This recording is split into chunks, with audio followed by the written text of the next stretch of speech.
Hello दोस्तों, welcome है आपका हमारे यूट्यूब चैनल में। Pensioners, family pensioners as well as कर्मचारियों के लिए बहुत सारी बड़ी अपडेट आई हैं। फाइनली एक स्कोवा की मीटिंग हुई जिसमें चेयरमैनशिप एक मिस्टर जितेंद्र सिंह के द्वारा की गई, जिसमें पेंशनर्स एसोसिएशन हुई। आप सामने स्क्रीन पर भी देख पा रहे हैं 3 अप्रैल 2024 को, जिसके मिनट्स आ चुके हैं, जिसमें सभी पेंशनर्स एसोसिएशन इंक्लूड थी स्कोवा की। और इसके अलावा 33 स्कोवा मीटिंग हुई जिसमें बहुत सारे इश्यूज पर बात हुई, जिनमें कई सारे इश्यूज अप्रूव हुए, साथ ही साथ जिनमें कई सारे इश्यूज जो थे वो डिसअप्रूव भी हुए। तो कौन कौन से इश्यूज अप्रूव हुए, कौन कौन से मना किए गए, सारे हम डिटेल में जानेंगे। जिसमें आपके एडिशनल पेंशन को लेकर के, फिक्स्ड मेडिकल अलाउंसेस को लेकर के, 18 मंथ्स के डीए डीआर को लेकर के, और जितने भी पेंशन से रिलेटेड अदर जो मुद्दे थे, अदर जो चीज़ें थी, वो सब इसमें ऐड हुई। और बहुत सारी चीज़ों पर डिटेल में बात की। काफ़ी बड़ा ये नोटिफिकेशन है। सामने ऑफिस मेमोरेंडम देख सकते हैं, ministry of personnel public grievances and pension के department of pension and pension welfare की तरफ से जारी किया गया है, जिसमें बहुत सारी चीज़ें हुई। आप देख सकते हैं, इसमें पूरा डिटेल में जानेंगे क्या क्या सारी अपडेशन हुई। इसमें बने रहिए आप हमारी वीडियो में इस तरीके से। और अगर चैनल पर पहली बार आए या फिर आप हमारे चैनल को पहली बार वॉच कर रहे हैं तो चैनल को सब्सक्राइब जरूर करिएगा। साथ ही साथ आप हमारे वीडियोस की लेटेस्ट इन्फॉर्मेशन के लिए, लेटेस्ट अपडेट्स के लिए चैनल को सब्सक्राइब करने के बाद बेल आइकन को प्रेस जरूर करिएगा, तभी आपके पास हमारी वीडियोस की लेटेस्ट इन्फॉर्मेशन या लेटेस्ट अपडेट आ पाएगी और आप हमारे वीडियोस को इसी तरीके से आगे भी वॉच कर पाएंगे। जैसा कि आप सभी को पता है कि कर्मचारियों पेंशन और फैमिली पेंशन के लिए हम उनके वेलफेयर से रिलेटेड सर्कुलर्स, ऑफिस मेमोरेंडम्स और जो उनके अपडेट्स उनके लिए होते हैं कि उनको पेंशन वगैरह में कैसे अपडेशन चाहिए, उसके लिए हम जो उनको सजेशंस देते हैं और वो कार्रवाई करते हैं और उनकी पेंशन वगैरह सब टाइम पर आती है। तो आप भी अगर कमेंट है आपकी पेंशन या उसके रिलेटेड किसी भी चीज़ है तो आप हमें कमेंट बॉक्स में कमेंट करेगा। हम नेक्स्ट वीडियो में उसको लेकर के आपको पूरा जो भी समस्या होगी इसको सॉल्व करने की पूरी कोशिश करेंगे। अब सामने देख सकते हैं 33 मीटिंग हुई है। चेयरमैनशिप ऑफ ऑनेबल एमओएसपीपी ऑन देख सकते हैं 22 फरवरी को हुई थी, जिसके मिनट्स अब आ चुके हैं। विज्ञान भवन में ये मीटिंग हुई और क्या क्या इसमें अपडेशन हुए वो हम जानेंगे पूरा। आप अगर इसको डिस्क्रिप्शन बॉक्स में डाउनलोड भी कर सकते हैं और आप डिटेल में भी पढ़ पाएंगे, क्योंकि बहुत सारे मुद्दे थे इसमें, बहुत सारी चीज़ों में बहुत सारे अपडेशन आए हुए हैं, वही हम देखेंगे यहाँ पर। आप देख सकते हैं।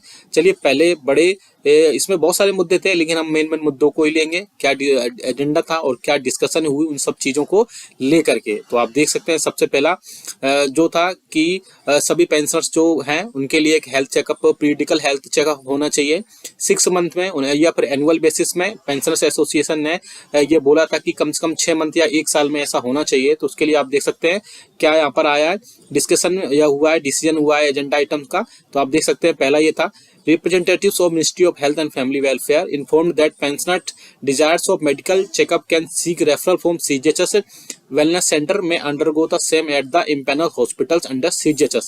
यानी वो उन्होंने बोला कि मंत्रालय से जवाब आया ministry of health family welfare से कि जो मेडिकल चेकअप है वो सीजीएचएस के वेलनेस सेंटर में वहां जाकर वो करा सकते हैं किसी भी, या फिर इम्पेनल हॉस्पिटल में।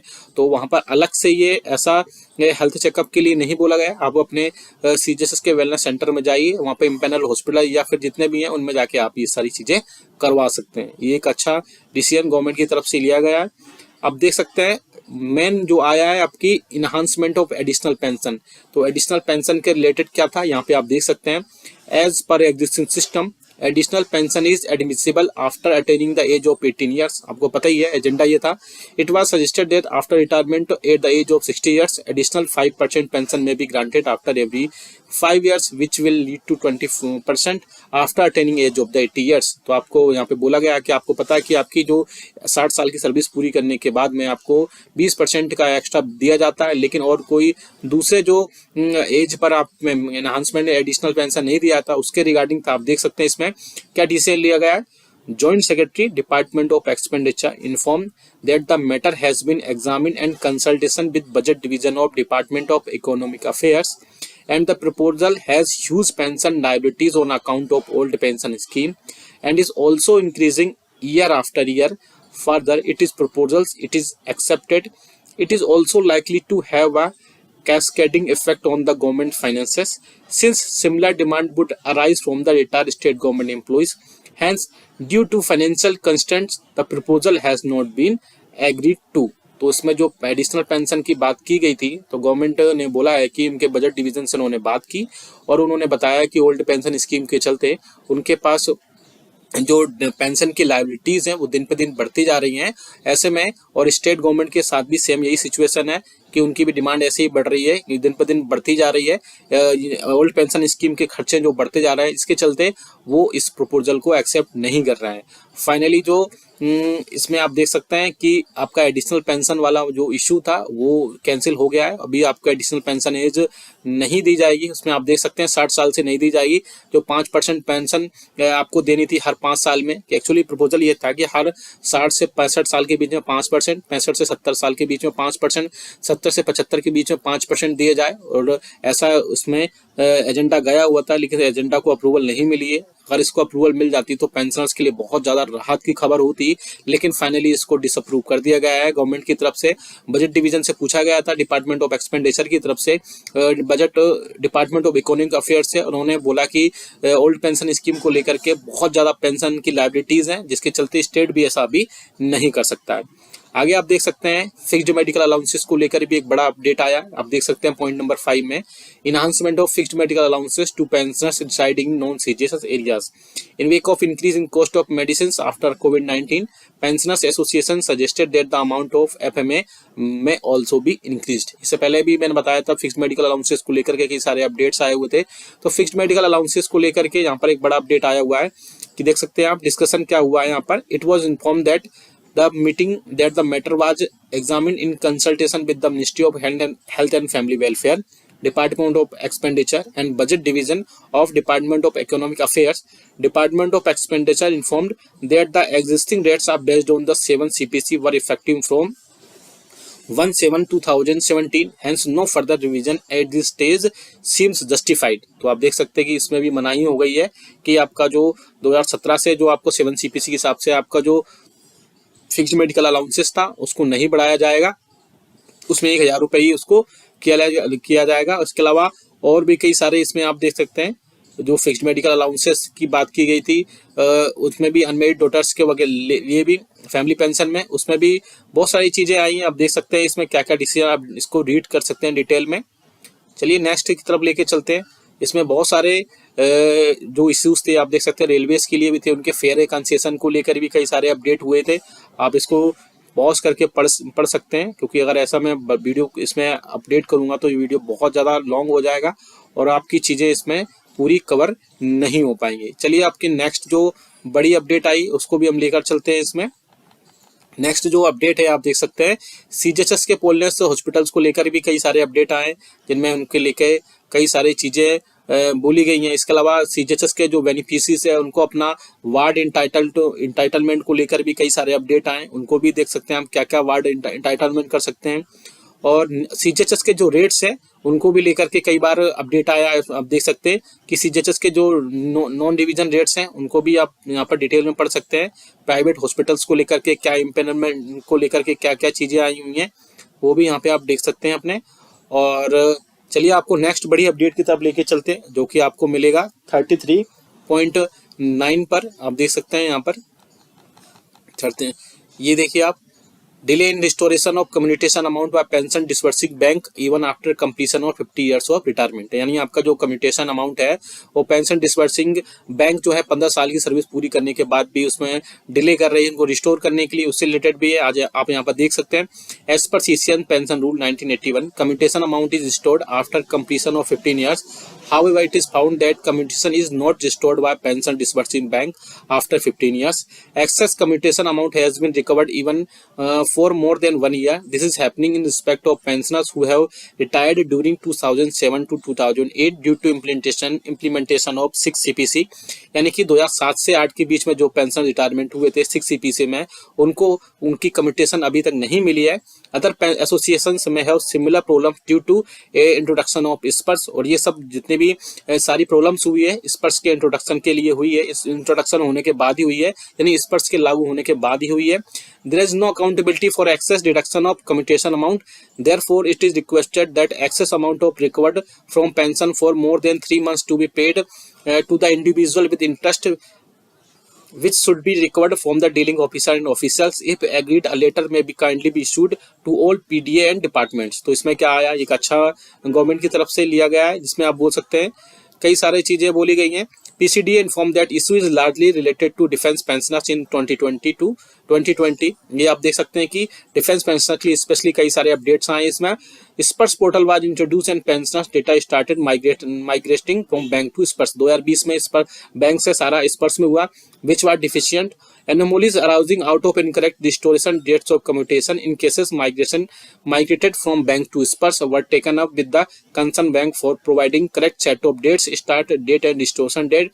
Out of 7.22 lakh cases received from SBI, distortion dates have already been updated in the respect of 6 lakh cases, while 1.22 cases are under analyzing. अब देख सकते हैं कि 7.22 लाख केसेस थे, जिसमें 1.22 लाख केसेस अभी एनालिसिस पर है, बाकी सब हो चुके हैं.